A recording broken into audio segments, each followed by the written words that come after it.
Olá, queridos alunos e alunas, gênios e gênias. Nessa videoaula nós abordaremos o tema absolutismo monárquico. O absolutismo monárquico pode ser compreendido conceitualmente como um sistema político e administrativo do antigo regime, período que vai do século XV ao século XVIII.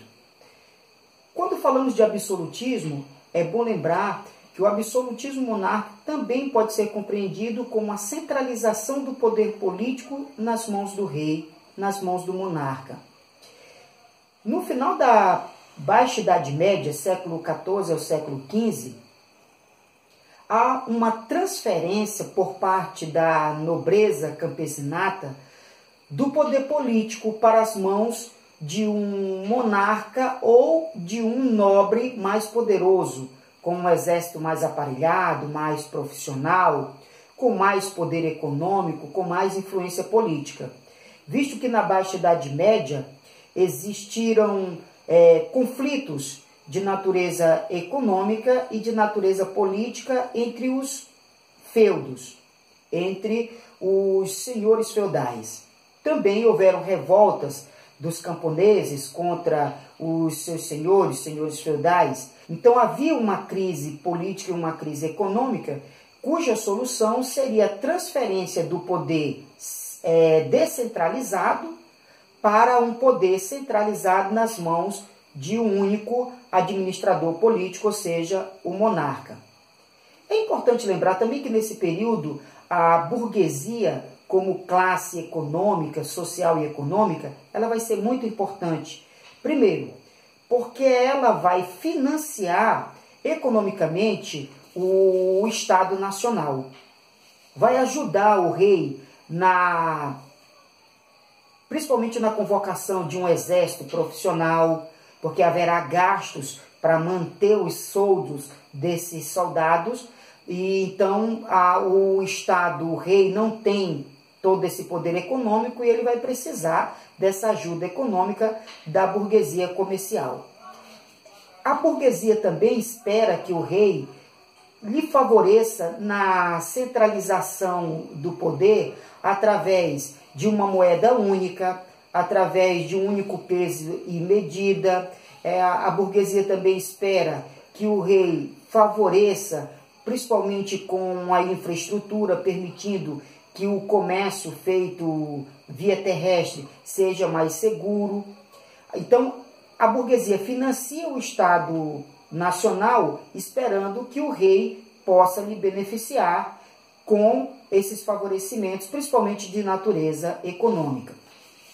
Quando nós falamos de absolutismo, é importante lembrar que esse sistema político e administrativo e econômico que se dá no período moderno, entre os séculos XV e século XVIII, ele também só é possível porque as três principais classes, ou seja, naquele momento não era chamado de classe já é um termo contemporâneo, ou seja, os três principais estados, os estamentos, o clero, a nobreza e a burguesia, representando o terceiro estado, eles transferem esse poder para o monarca, ou seja, eles colaboram, eles auxiliam na centralização do poder político e econômico do rei. Então, a adesão dessas três classes é que permitem esse poder absoluto do rei, principalmente no Estado, no Estado inglês e no Estado francês, que são os maiores exemplos, são os expoentes do absolutismo nesse período moderno. Para que o rei pudesse governar a sociedade com toda essa centralização, com todos esses privilégios políticos e econômicos, seria necessário um convencimento ideológico para que a sociedade admitisse esse poder real, sem revoltas mais generalizadas.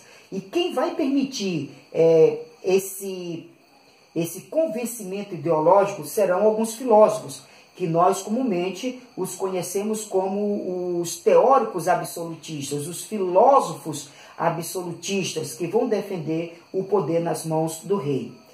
Alguns filósofos são bastante conhecidos, como Nicolau Maquiavel, Thomas Hobbes, Jean Bodin e Jacques Bossier. Então, esses filósofos, eles vão criar esse conjunto de ideias que permitirá ao rei governar com um pouco mais de conforto. No caso de Maquiavel, através do seu livro Príncipe, que se tornará muito conhecido como o Manual do Poder Político Absolutista, que foi e que até hoje é lido nas academias, nas universidades e também por muitos administradores contemporâneos. Então, esse manual, esse livro, O Príncipe, ele foi escrito como uma forma de aconselhamento para um príncipe italiano, onde Maquiavel dá conselhos a Lourenço de Médici de como ele deve governar.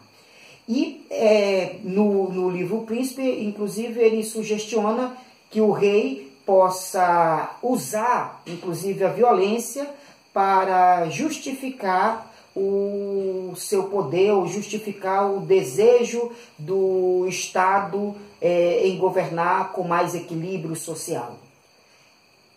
Um outro teórico importante é Thomas Hobbes, que ele vai trabalhar a questão do contrato social, que é a transferência do poder ou das liberdades individuais para o poder ou para as mãos do monarca, para o poder do Estado. Abre-se mão dos direitos individuais em nome do direito coletivo. Então, Maquiavel e Hobbes, eles são muito próximos quando eles dizem que o homem é mau por natureza, então precisa de um guardião e para colocar em ordem as questões políticas e econômicas e também sociais. E o guardião aqui é o rei. Então, Thomas Hobbes e Maquiavel são teóricos que defendem o poder centralizado nas mãos do monarca. Outro teórico importante foi Jean Bodin e Jacques Bossier. Esses vão usar, inclusive, temas religiosos, a Escritura Sagrada, para defender o direito divino do rei.